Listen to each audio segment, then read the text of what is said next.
तो सक्सेस प्राप्त हुई मतलब आपको पैसा प्राप्त हुआ।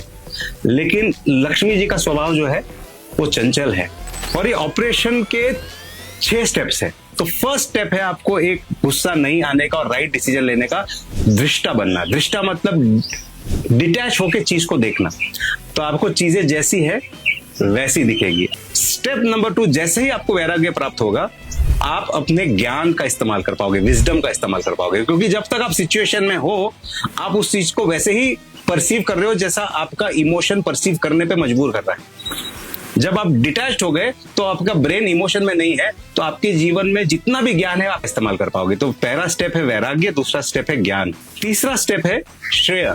श्रेय is you get in control of the situation. The moment you are detached and you are now having the ability to use your ज्ञान, आप उस सिचुएशन को जैसा मैनिपुलेट करना चाहे, जैसा मनूवर करना चाहे, जैसा ले जाना चाहे वैसा कर सकते हैं, क्योंकि बाकी लोग तो उसके अंदर अटैच्ड हो गए हैं, आप अकेले एक डिटैच्ड हो। तो यह चीज हर एक व्यक्ति कर सकता है। अगर हर एक व्यक्ति डिटैच हो सकता है, हर एक व्यक्ति डिटैच होते ही उसका ज्ञान का इस्तेमाल कर सकता है, तो उसको श्रेय, उसको उस सिचुएशन के ऊपर मनूवर करने की ताकत आ जाती है।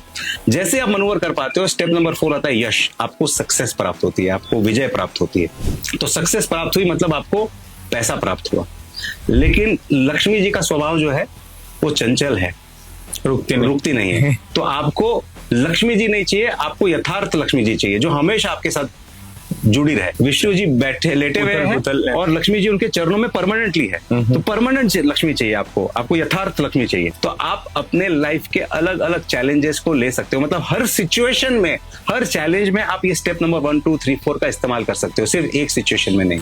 हर सिचुएशन में आप वैराग्य रख सकते हो, आप अपना ज्ञान का इस्तेमाल कर सकते हो, तो आप वीर कहलाओगे।